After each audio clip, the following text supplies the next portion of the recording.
Hello, welcome back to my channel 7 Speed Manipur. Ngasi another video magaloina nong myam ngefam da purga luxury khoi thau swan han dana thauba yaba adum makhal gi gari khoi Tata gi EV gi Curvv faina aji another latest khoi gi ama thoi dana ko adu gi keno oidoni ko adu gai do oidoni ko seja ado yengminasi si haiba gari si kamaina tauge habdi matang ngasi samlapa details video haba tare ado kanagu mesin housing haiba video si nong thengna ba yaurgadi subscribe, like and share to tausan biramo ID anuba asum kariga mari lenaba channel ni adum mathang mathang video se semok lakpur lak matam da dom da miss oidana ba so kogi bell icon su press to na tausan biramo adudi video se hausalaji ko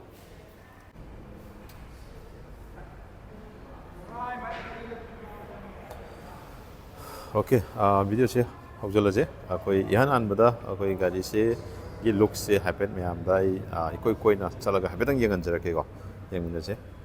look से कमाई तो गए पूरा कोई की किन्होंने Tata की कोई की मागी सिग्नेचर मागी लुक्स है क्या तो किन्हों आदम लाइन में कोई की पंच EV अदगी Tata नेक्सन EV को अदगी Curvv EV मागी मामाई जो हैरप इलोई में आदम कर आदम मानर तो हुई को ऐसी ना साइड लुक्स वेदुनी को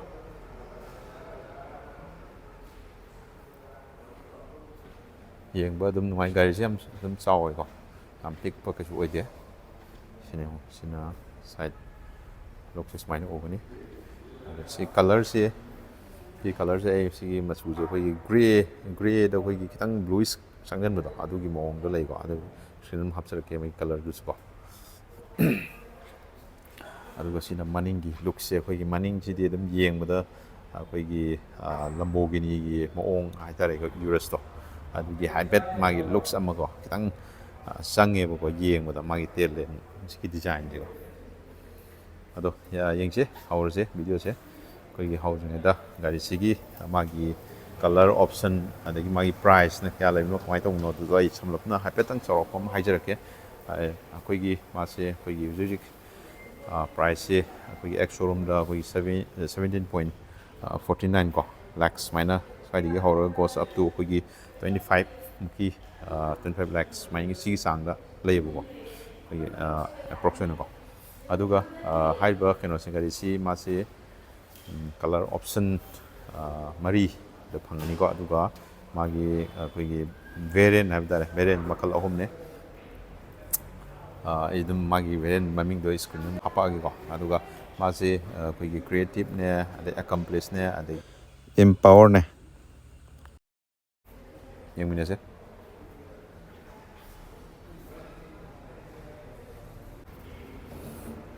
Okay, sina koi front look sabi tare ko front look se smaina ugani mamang di dum smaina horse jeda koi magi Tata gi logo se illuminated ko re smaina hape ko dikan smaina hap na re aduga magi manung de charging smaina yaugni ko mai charge so mai tare smaina aduga magi koi sina koi pura DRL ni ko si sang na connected ni ko sigi aduga sina koi projector modini ko LED de adu siso koi makai jo LED ni ko bulb ani de projector ani de smaina hape adu sina side koi curtain de airflow gi ama smaina hape ko hop koi headlamp gi housing gi smaina idum yam similar oi ko tai de Tata gi gari sing atai ga jo hape loi mane adu si chrome treatment smaina legani aduga sida so koi gi my finish se stang adum yeng madam premium je ohele ko yeng medium phase na le gari se aduga sida ya no black finish na finish ta wedu sida so koi gi skid plate ama yauri ko aduga sida so koi gi camera ko se skid front camera sina koi sida yawe aduga side chu yawe ko side chu koi gi sida yawe ko se gi ja aduga sina ta ko di haiba ADAS level 2 की feature का लाखदोइनी को हाइबा गाड़ी से अदुना साइगी 360 degree camera की मागी feature से सी सुदम यावरे बको येंबियो गाड़ी की माई केनो windshield से स्वाने याम काइना फदना गाड़ी की मागी dimension जुता एकदम screen में हाप्चर आगे अदि मसी अखोगी काइतारे नेक्सन का अखोगी Harrier का अनि की मरक हाइगद्रा अदुगी केनोने मरुइना अखोगी Tata की Curvv se India da yan hana putokpa adugumba my body shape se Curvv haije ꯁꯤꯗꯩꯁꯤꯗ ꯑꯩꯈꯣꯏꯒꯤ SUV ꯒ ꯑꯩꯈꯣꯏ ꯁꯦꯗꯥꯟꯒ ꯑꯅꯤꯒꯤ ꯀꯩ ꯍꯥꯏꯇꯥꯔꯦ ꯀꯣꯝꯕꯣꯁꯦ ꯑꯅꯤꯒꯤ ꯄꯨꯟꯁꯤꯜꯂꯒ ꯁꯥꯕ ꯑꯗꯨꯒꯨꯝꯕ ꯃꯈꯜꯒꯤ ꯒꯥꯔꯤ ꯑꯣꯏꯗꯣꯏꯅꯦꯕꯀꯣ ꯍꯥꯏꯗꯤ ꯑꯗꯨꯒꯤ ꯅꯨꯡꯉꯥꯏꯕꯗꯨ ꯁꯤꯗ ꯂꯣꯏ ꯐꯪꯗꯣꯏꯅꯦꯕꯀꯣ ꯍꯥꯏꯕꯗꯤ SUV ꯒꯤ ꯅꯨꯡꯉꯥꯏꯕꯗꯨꯁꯨ ꯁꯤꯗ ꯐꯪꯒꯅꯤ ꯑꯗꯨꯒ ꯃꯥꯒꯤ ꯁꯦꯗꯥꯟꯒꯤ ꯃꯥꯒꯤ ꯅꯨꯡꯉꯥꯏꯕꯗꯨꯁꯨ ꯑꯗꯨꯝ ꯁꯤꯗ ꯐꯪꯒꯗꯣꯏꯅꯦꯕꯀꯣ ꯑꯗꯨ ꯁꯤꯗꯩꯗꯁꯨ ꯑꯩꯈꯣꯏꯒꯤ ꯁꯤꯁꯨ ꯄꯤꯌꯥꯅꯣ ꯕ꯭ꯂꯦꯛ ꯐꯤꯅꯤꯁꯇ ꯌꯥꯎꯔꯦꯀꯣ ꯁꯨꯃꯥꯏꯅ ꯂꯩꯒꯅꯤ ꯑꯗꯨꯒ ꯁꯤꯒꯤ ꯗꯤꯖꯥꯏꯟꯁꯤꯁꯨ ꯇꯥꯇꯥꯒꯤ ꯁꯤꯒꯤ DRLꯁꯦ ꯁꯨꯃꯥꯏꯅ ꯄꯤꯒꯅꯤ ꯑꯗꯩ ꯁꯤꯁꯨ ꯌꯥꯝ ꯐꯖꯩꯀꯣ ꯗꯤꯖꯥꯏꯟꯁꯦ ꯑꯗꯨꯒ ꯁꯥꯏꯠ ꯂꯣꯝꯗꯒꯤ ꯌꯦꯡꯉꯛꯄ ꯀꯥꯟꯗ ꯃꯥꯒꯤ ꯇꯥꯇꯥ ꯀꯩꯅꯣꯁꯦ ꯃꯥꯒꯤ ꯇꯥꯌꯔꯁꯦ ꯌꯥꯝ ꯊꯤꯅ ꯆꯥꯎꯋꯦ ꯃꯥꯒꯤ ꯁꯥꯏꯖ ꯌꯦꯡꯉꯣ 215/15 R18 inch ꯂꯥꯛꯑꯦꯀꯣ ꯑꯗꯣ ꯃꯁꯤ ꯑꯗꯨꯝ ꯒꯥꯔꯤꯒꯤ ꯌꯦꯡꯅꯕꯗ ꯑꯗꯨꯝ ꯌꯥꯕ꯭ꯔꯥ ꯍꯥꯏꯅ ꯈꯜꯂꯤꯀꯣ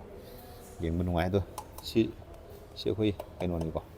ꯑꯩꯈꯣꯏꯒꯤ ꯗꯥꯏꯃꯟ ꯀꯠꯇ ꯑꯩꯈꯣꯏꯒꯤ ꯁꯨꯃꯥꯏꯅ ꯄꯤꯌꯦꯕꯀꯣ ꯃꯥꯒꯤ ꯑꯦꯂꯣꯏꯒꯤ ꯗꯤꯖꯥꯏꯟꯁꯦ ꯌꯥꯝ ꯊꯤꯅ ꯐꯖꯩ ꯒꯥꯔꯤꯁꯦ ꯌꯦꯡꯕꯗ ꯅꯨꯡꯉꯥꯏ ꯁꯤꯗ ꯃꯥꯏ ꯕꯦꯖꯤꯡ EV ꯍꯥꯏꯅ ꯁꯨꯃꯥꯏꯅ ꯊꯥꯔꯅꯤ ꯑꯗꯨꯒ ꯁꯤꯗ ꯇꯔꯟ ꯏꯟꯗꯤꯀꯦꯇꯔ ꯁꯤꯗ ꯌꯥꯎꯖꯔꯅꯤ ꯑꯣꯔꯕꯤएमꯗꯀꯣ ꯁꯤ ꯄꯤꯌꯥꯅꯣ ꯕ꯭ꯂꯦꯛ ꯐꯤꯅꯤꯁꯇ ꯁꯤꯁꯨ ꯁꯥꯏꯠ ꯑꯣꯔꯕꯤएम ꯁꯨꯃꯥꯏꯅ ꯇꯧꯔꯦ ꯏꯂꯦꯛꯇ꯭ꯔꯤꯀꯦꯜꯂꯤ ꯐꯣꯜꯗꯦꯕꯜ ꯑꯗꯨꯝ ꯑꯣꯏꯔꯛꯑꯅꯤ ꯑꯗꯨꯒ ꯁꯤꯗꯩꯁꯤꯗ ꯑꯩꯈꯣꯏꯒꯤ ꯊꯣꯡꯒꯤ ꯈꯨꯠ ꯄꯥꯏꯐꯝꯁꯤ ꯁꯨꯃꯥꯏꯅ ꯑꯩꯈꯣꯏ ꯐ꯭ꯂꯤꯞ ꯑꯣꯏꯅ ꯁꯨꯃꯥꯏꯅ ꯍꯥꯞꯄꯤ ꯁꯤꯗ ꯅꯝꯃꯅꯤ ꯑꯗꯨꯒ ꯁꯨꯃꯥꯏꯅꯀꯣ ꯁꯤ ꯍꯥꯡꯇꯣꯛꯑꯒ ꯁꯤꯗ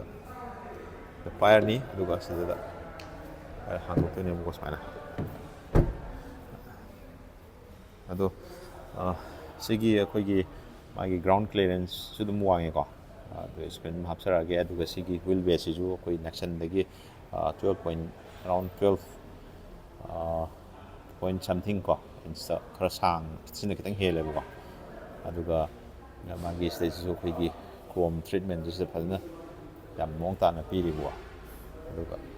ꯁꯥꯏꯠꯀꯤ ꯁꯨꯃꯥꯏꯅ ꯌꯦꯡꯕ ꯀꯥꯟꯗ ꯃꯥꯒꯤ ꯔꯨꯐꯀꯤ ꯗꯤꯖꯥꯏꯟꯁꯤꯁꯨ ꯑꯗꯨꯝ ꯌꯦꯡꯕꯤꯔꯣ ꯌꯥꯝꯅ ꯃꯑꯣꯡ ꯇꯥꯅꯀꯣ ꯏꯌꯔ ꯐ꯭ꯂꯣ ꯑꯩꯈꯣꯏꯒꯤ ꯑꯦꯔꯣꯗꯥꯏꯅꯥꯃꯤꯛ ꯌꯥꯝ ꯐꯖꯅ ꯂꯩꯀꯣ ꯒꯥꯔꯤꯁꯦ ꯁꯤꯅ ꯃꯅꯤꯡ ꯑꯗꯨꯒ ꯃꯅꯤꯡꯂꯣꯝꯗ ꯂꯥꯛꯄ ꯀꯥꯟꯗ ꯑꯩꯈꯣꯏꯒꯤ ꯁꯤꯗꯩꯗ ꯌꯥꯝꯅ ꯃꯥꯒꯤ ꯌꯨꯅꯤꯛ ꯑꯣꯏꯕ ꯐꯤꯆꯔ ꯑꯃ ꯍꯥꯏꯔꯒꯗꯤ ꯑꯩꯈꯣꯏꯒꯤ ꯁꯤꯗꯩꯗ ꯑꯩꯈꯣꯏꯒꯤ ꯑꯦꯂꯦꯛꯇ꯭ꯔꯤꯛ ꯇꯦꯜꯒꯦꯠ ꯑꯣꯏꯔꯛꯄ ꯑꯗꯨꯁꯨ ꯑꯩꯈꯣꯏꯒꯤ ꯒꯦꯁꯔꯁ ꯑꯩꯈꯣꯏ ꯁꯞꯄꯣꯔꯠ ꯇꯧꯔꯛꯑꯦꯕꯀꯣ ꯍꯥꯏꯗꯤ ꯑꯩꯈꯣꯏ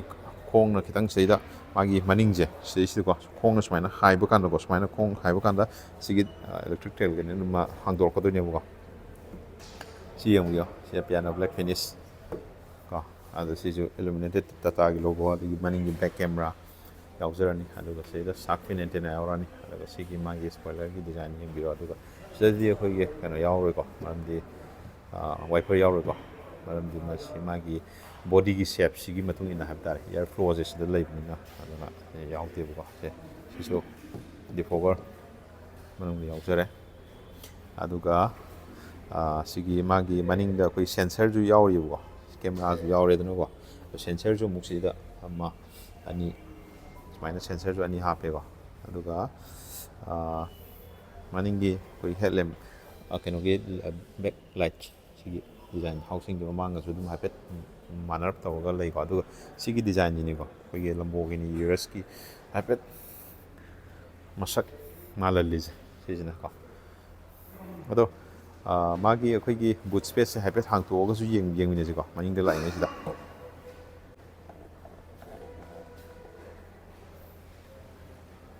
ꯑꯩꯈꯣꯏꯒꯤ ꯃꯅꯤꯡꯁꯦ ꯍꯥꯡꯕꯒꯤ ꯃꯑꯣꯡꯁꯦ ꯁꯨꯃꯥꯏꯅ ꯇꯧꯔꯒ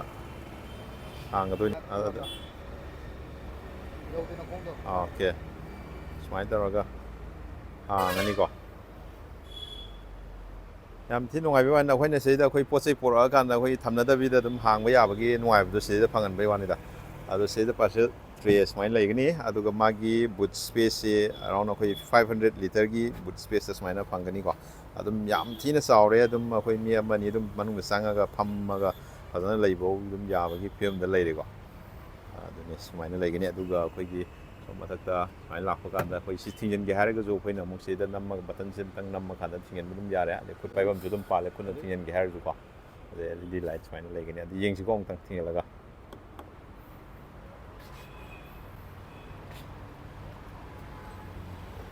okay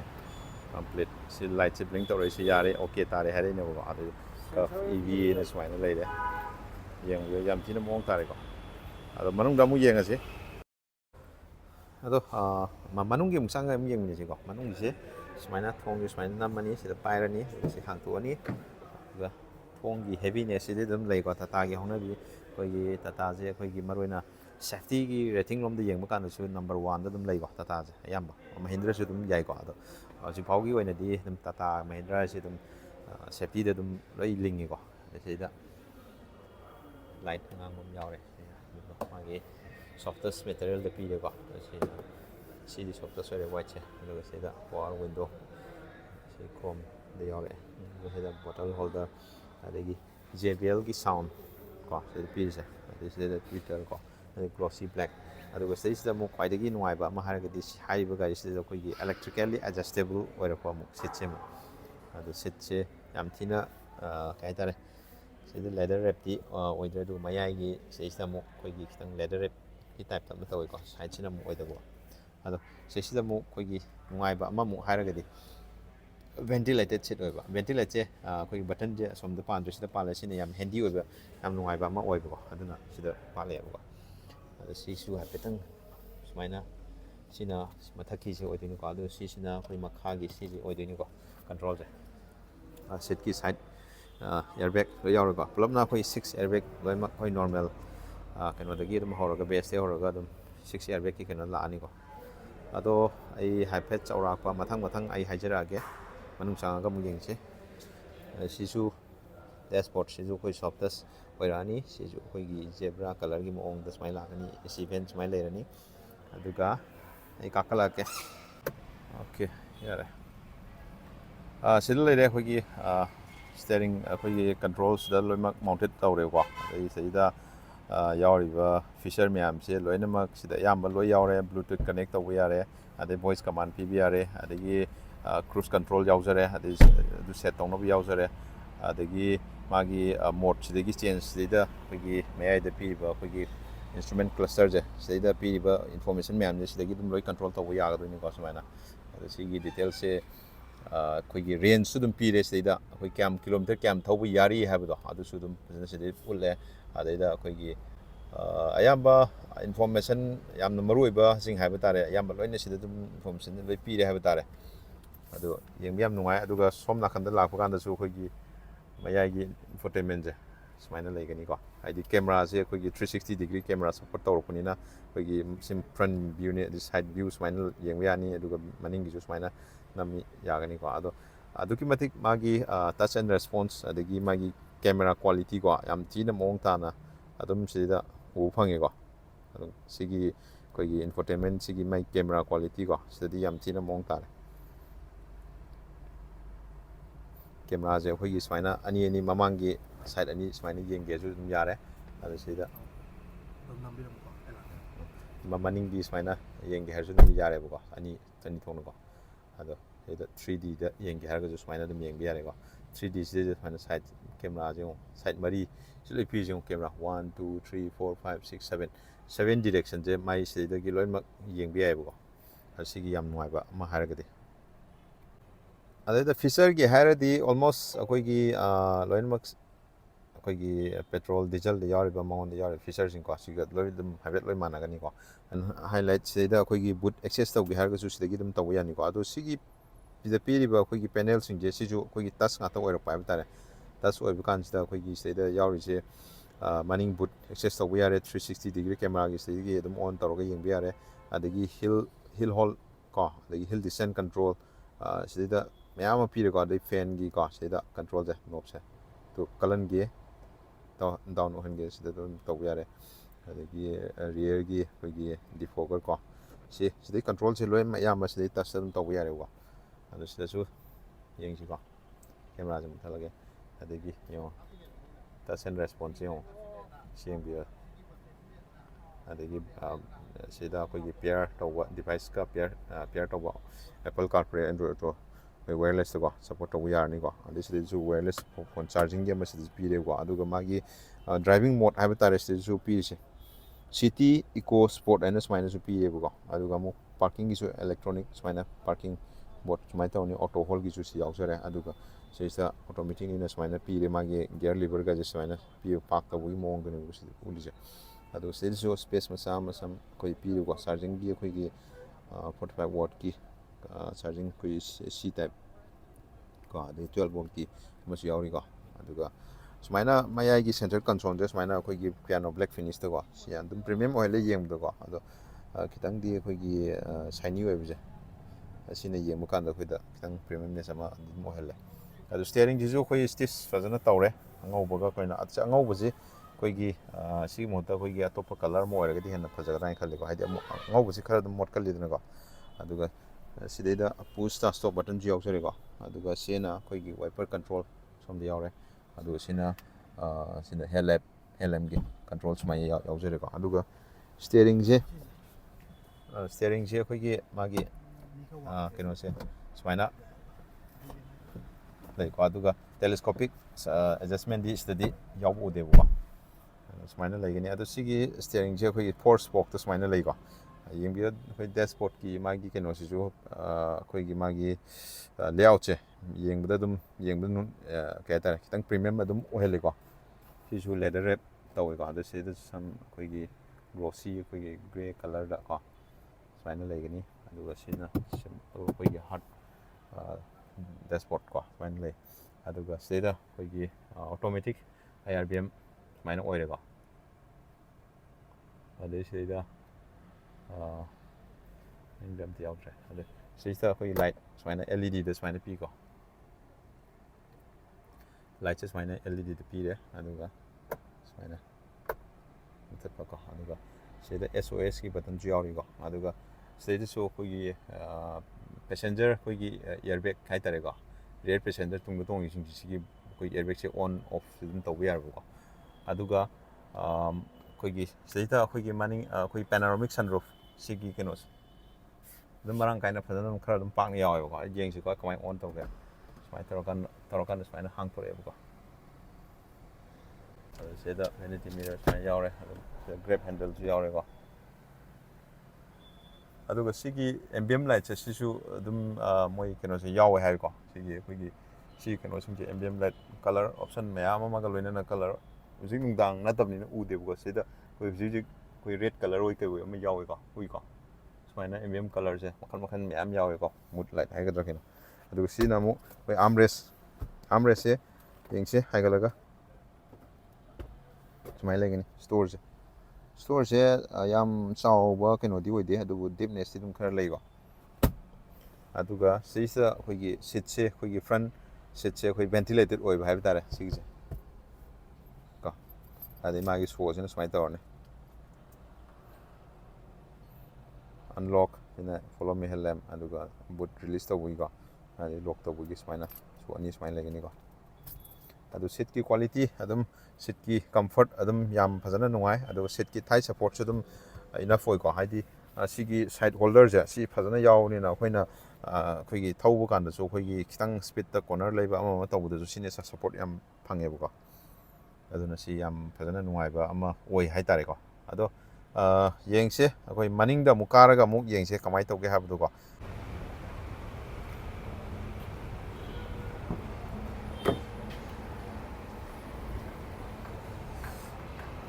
silere maningi so mamang ga dum habel manare mage color combination ko angau boga koi amu boga si dark chrome color na smile la aduga seat ki design smile lai birani smile lerani aduga yengse kakala ga yengse wai kakala ke ko aduga seat ki koi gi seat belt se ani 3 point da piye bu ko koi gi aduga sida isofix ki style safety gi su yaw sere adu kakala ga yengse smile lai gani aduga sigisu headrest se smile in khapi ko adu aisu jik phana in khalage headrest se yam phana kana tawi ko nungai aduga seal koi gi maning dagi smile ugani ko magi dashboard se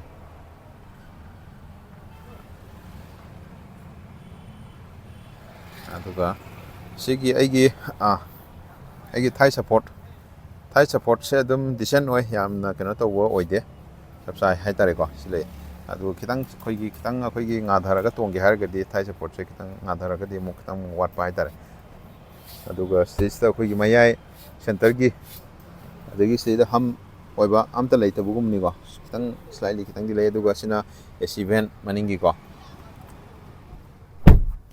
ꯑꯗꯩ ꯊꯣꯡ ꯊꯤꯡꯖꯤꯟꯕꯒꯤ ꯁꯥꯎꯟꯁꯤꯁꯨ ꯐꯖꯩꯀꯣ safety rating ꯋꯥꯡꯕꯅꯤꯅ ꯑꯗꯨꯝ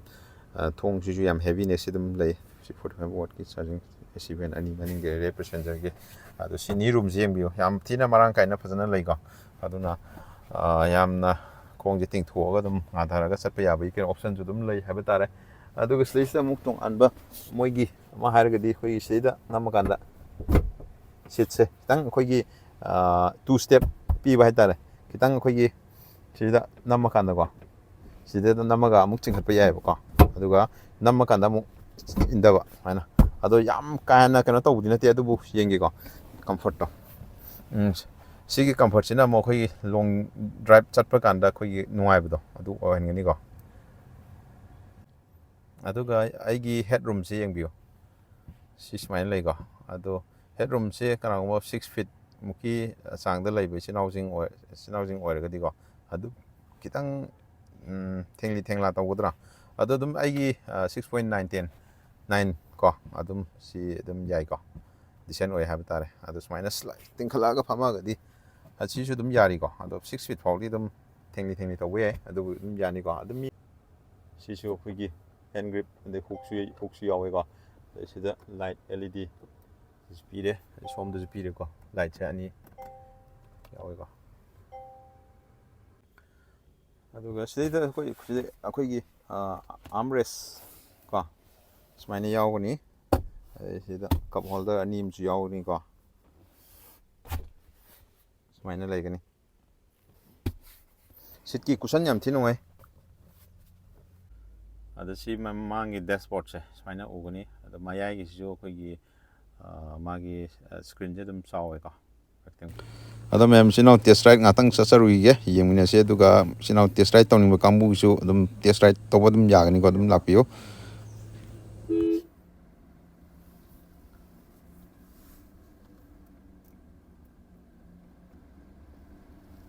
ꯒꯥꯔꯤꯁꯦ ꯊꯧꯋꯦ ꯍꯥꯏꯕꯒ ꯑꯝꯇ ꯈꯪꯗ꯭ꯔꯦ ꯈꯪꯗꯕꯅꯦ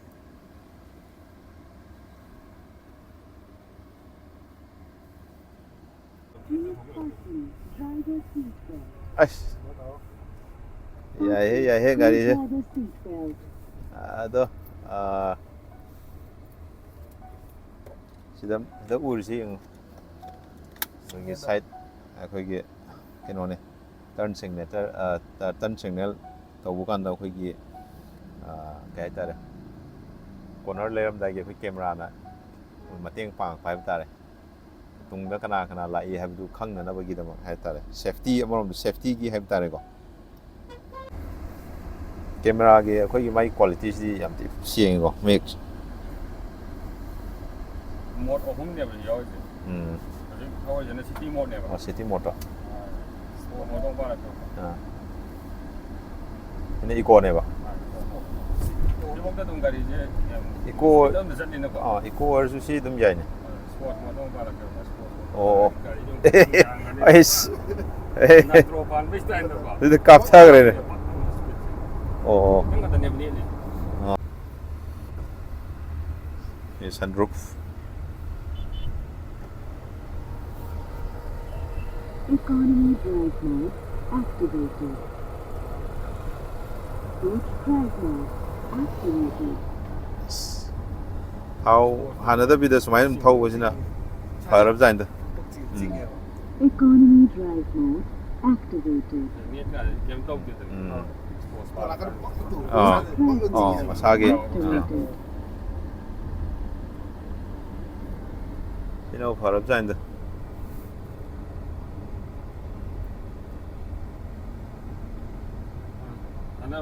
ꯅꯨꯄꯥꯅ test drive ꯂꯥꯛꯄ ꯀꯩꯝ ꯈꯟꯗꯦꯕ ꯅꯨꯄꯤꯅ ꯇꯦꯁ ꯗ꯭ꯔꯥꯏꯚ ꯂꯥꯛꯄꯗꯣ ꯀꯤꯌꯦꯕ ꯍꯥꯏꯗꯤ ꯃꯣꯠꯇꯨꯗꯤ ꯂꯣꯏ ꯁꯨꯅꯕ ꯇꯥꯛꯇ ꯌꯥꯗꯕꯅꯤꯅ ꯇꯥꯛꯑꯅꯤꯀꯣ ꯑꯗꯨꯅ ꯁ꯭ꯄꯣꯔꯠꯁ ꯃꯣꯠꯇꯤ ꯕꯦꯔꯥꯅꯤ ꯈꯛꯇꯪ ꯅꯦꯠꯄꯗ ꯀꯥꯞꯄꯅꯤꯅ ꯏꯔꯨꯗꯕ ꯃꯤꯗꯗꯤ ꯑꯗꯣ ꯀꯅꯥꯒꯨꯝꯕ ꯏꯆꯤꯟ ꯏꯅꯥꯎꯁꯤꯡꯅ ꯑꯩꯈꯣꯏ ꯒꯥꯔꯤ ꯇꯦꯁ ꯔꯥꯏꯠ ꯇꯧꯒꯦ ꯍꯥꯏꯔꯒꯁꯨ ꯑꯗꯨꯝ ꯌꯥꯅꯤꯀꯣ ꯍꯥꯏꯔꯤꯕ ꯒꯥꯔꯤꯁꯤ ꯇꯦꯁ ꯔꯥꯏꯠꯀꯤꯗꯃꯛꯇ ꯂꯩꯕꯅꯤ ꯑꯗꯣ ꯌꯥꯝ ꯊꯤꯅ ꯅꯨꯡꯉꯥꯏ ꯑꯩ ꯍꯧꯖꯤꯛ ꯌꯦꯡꯉꯦ ꯃꯥꯒꯤ ꯁ꯭ꯄꯤꯠ ꯄꯤꯛꯑꯞ ꯌꯦꯡꯉꯣ ꯑꯗꯩ ꯀꯦꯃꯦꯔꯥꯁꯦ ꯌꯦꯡꯉꯣ ꯇꯔꯅꯤꯡ ꯁꯤꯒꯅꯦꯜ ꯍꯦꯛ ꯂꯥꯛꯄ ꯀꯥꯟꯗ ꯀꯦꯃꯦꯔꯥꯁꯦ ꯑꯣꯟ ꯇꯧꯔꯛꯏꯁꯦ ꯌꯦꯡꯉꯣ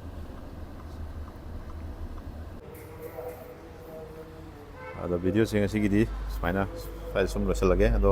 ꯀꯅꯥꯒꯨꯝꯕ ꯏꯆꯤꯟ ꯏꯅꯥꯎꯁꯤꯡꯅ ꯑꯩꯈꯣꯏꯒꯤ ꯍꯥꯏꯔꯤꯕ ꯒꯥꯔꯤꯁꯤꯒꯤ ꯍꯦꯟꯅ ꯑꯀꯨꯞꯄ ꯃꯔꯣꯟ ꯏꯟꯐꯣꯔꯃꯦꯁꯟ ꯈꯪꯅꯤꯡꯉꯒꯗꯤ ꯑꯩ ꯗꯤꯁꯀ꯭ꯔꯤꯞꯁꯟꯗ ꯀꯣꯟꯇꯦꯛ ꯅꯝꯕꯔ ꯍꯥꯞꯆꯤꯟꯖꯔꯝꯒꯦ ꯏꯆꯤꯟ ꯏꯅꯥꯎꯁꯤꯡꯅ ꯑꯗꯨꯝ ꯃꯣꯏꯒꯤ ꯁꯣꯔꯨꯝꯒꯤꯀꯣ ꯌꯦꯡꯕꯤꯌꯨ ꯑꯗꯨꯒ ꯑꯗꯨꯝ ꯇꯥꯟꯅꯕꯤꯕ ꯌꯥꯔꯅꯤ ꯑꯗꯣ ꯉꯁꯤꯒꯤꯗꯤ ꯁ꯭ꯋꯥꯏ ꯁꯨꯝ ꯂꯣꯏꯁꯤꯜꯂꯒꯦ ꯃꯌꯥꯝ ꯒꯥꯔꯤ ꯊꯧꯕꯗ ꯁꯤꯠ ꯕꯦꯜꯠ ꯁꯣꯏꯗꯅ ꯐꯥꯕꯤꯌꯨꯀꯣ